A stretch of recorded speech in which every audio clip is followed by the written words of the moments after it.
अस्सलाम वालेकुम।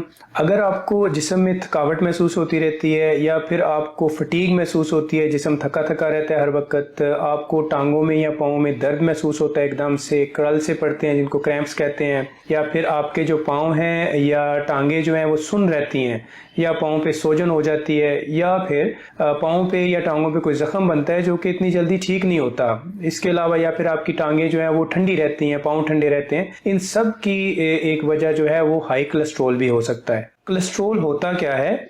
दो तरह के कोलेस्ट्रॉल होते हैं, एक अच्छे होते हैं और एक बुरे होते हैं।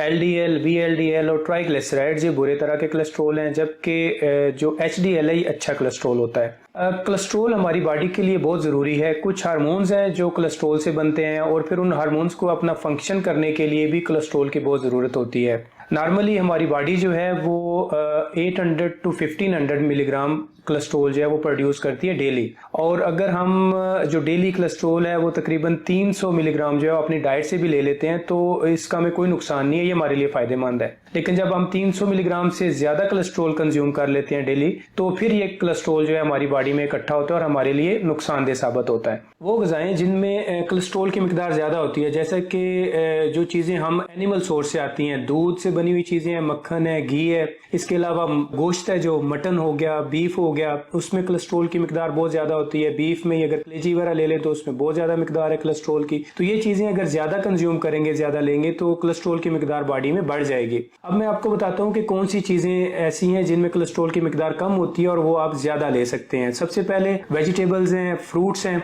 फ्रूट्स वो वाले लें या वेजिटेबल भी वो वाले लें जिनमें फाइबर्स की मिकदार ज़्यादा होती है। फाइबर क्या करता है कि कोलेस्ट्रॉल को अपने साथ अटैच करता है और बॉडी से एक्सक्रीट कर देता है, बॉडी से निकाल देता है। तो ऐसी चीज़ें जिनमें फाइबर ज़्यादा होता है, जैसा कि फ्रूट्स हैं, ऐसे फ्रूट्स लें जो छिलके समेत आप खा सकें, जैसे कि सेब है, नाशपाती हो जाते हैं या अमरूद हो जाता है, क्योंकि छिलके में ज़्यादा फाइबर होता है। इसके अलावा छान का आटा जो होता है वो इस्तेमाल करें ज़्यादा से ज़्यादा। और सब्जियां हैं जैसे कि सब्ज़ पत्तों वाली, साग हो गया, बंद गोभी हो गई, पालक हो गई, इनमें भी फाइबर की मिकदार ज़्यादा होती है। और जो मिसकंसेप्शन है हमारी कि जिनको कोलेस्ट्रॉल ज़्यादा होता है तो वो लोग अंडा नहीं खाते, तो अंडे में कोलेस्ट्रॉल की मिकदार थोड़ी सी ज़्यादा होती है, लेकिन उसके साथ उसमें ओमेगा 3 और बाकी विटामिन ऐसे होते हैं जो कि हमारी बॉडी के लिए बहुत ज़रूरी है। तो अंडा खाने में कोई हर्ज नहीं है। तो आप दालें ज़्यादा इस्तेमाल करें क्योंकि दालों में फाइबर की मिकदार ज़्यादा होती है, बस उसको तड़का ना लगाएं। लोबिया का इस्तेमाल ज़्यादा करें। आप बादाम और अखरोट ज़्यादा इस्तेमाल कर सकते हैं जिनमें फाइबर भी होता है और प्रोटीन भी होती है, जो कि दोनों चीज़ें हमारी बॉडी के लिए ज़रूरी हैं। अब मैं आपको बताता हूँ कि किन लोगों के लिए हाई कोलेस्ट्रॉल ज़्यादा खतरनाक हो सकता है। सबसे पहले जो चीज़ है वो है स्मोकिंग। जो लोग सिगरेट पीते हैं तो सिगरेट का जो धुआं है वो जब शरीयानों के अंदर जाता है वो उसमें स्कारिंग, डैमेज करता है, उनको उनकी तंगी पैदा करता है।